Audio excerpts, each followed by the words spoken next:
Frères d'armes. C'est l'expression qui s'impose quand on pense à ce qui constitue le cœur moral des unités des forces spéciales dans les films de fiction. Le lien entre les soldats, en dépit des conflits ou des échecs vécus par les unités, est toujours sensible.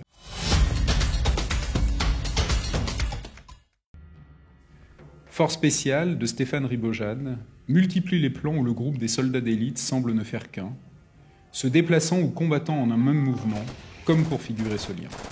Ce n'est pas un hasard si Caroline Fourest a intitulé Sœurs d'armes son film sur les forces spéciales féminines kurdes luttant contre Daesh. C'est reconnaître, dans une perspective féministe, l'importance du sentiment d'interdépendance qui fait vibrer les combattants et les combattantes de ces unités particulières. Dans Capitaine Conan de Bertrand Tavernier, film hommage au corps franc, le personnage de Conan porte cette conviction chevillée au corps. Son lien avec ces hommes fait office de valeur suprême, par-delà le bien et le mal. Norbert le lui reproche. Parce que tu pourrais faire tes voyous, hein. Ce qui est à toi est à moi, plus de doigts, plus de morale, je blague pas. La réplique de Conan est cinglante. Tu es un type en foutant la verte à tout le régiment, c'est ça le vrai boulot.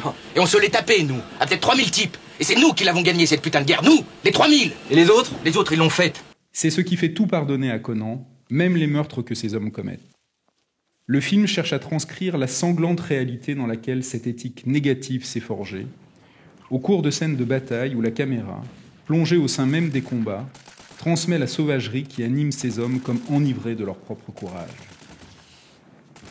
Dans Zero Dark Thirty de Catherine Bigelow, le raid mené par les SEALs visant à liquider Oussama Ben Laden se déroule dans un silence presque étrange, ponctué d'explosions et de tirs éliminant un à un les hommes qui habitent la villa repère du chef d'Al-Qaïda. La manière dont un soldat ouvre une porte pour laisser passer un autre soldat, ou encore le lancement d'un bâton lumineux signalant sa présence à ses coéquipiers, toutes ces actions, si typiques, prennent ici une dimension presque allégorique, tant elles métaphorisent cette relation si particulière qui fonde l'unité à laquelle ils appartiennent.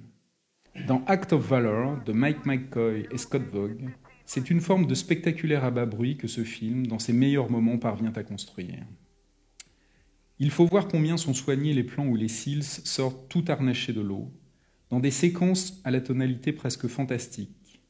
Comment est mise en scène de façon sobre mais très saisissante la synchronisation entre un sniper et un soldat amphibie pour exécuter un preneur d'otages et récupérer son corps sans que sa chute provoque aucun son. C'est montrer par là que l'essence d'une unité des forces spéciales réside dans une maîtrise des actions qui résulte d'un intense travail de répétition collective. Être frère d'armes, c'est d'abord travailler à l'être. La fraternité agissante au sein des unités particulières n'est jamais plus sensible que lorsqu'une mort violente vient faucher l'un des partenaires en opération.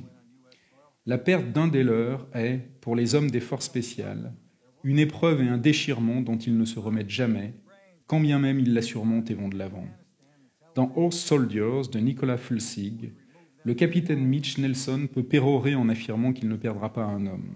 Mais la dureté des combats auxquels sont soumis ensuite les SEALs, qui livrent bataille à cheval dans les montagnes d'Afghanistan, ce qui donne à ce film une étrange allure de néo-western, montre le prix à payer pour tenir cette promesse.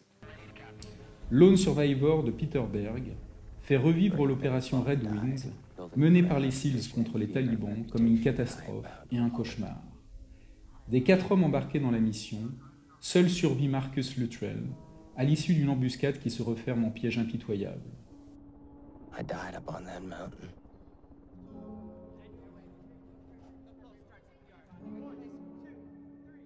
There is no question. A part of me will forever be up on that mountain dead, as my brothers died. But there is a part of me that lived because of my brothers. Because of them, I am still alive. On ne saurait être plus clair sur le lien qui soude les membres d'une même unité des forces spéciales. Ces paroles, qui achèvent le film, résonnent comme une prière aux frères d'armes disparus.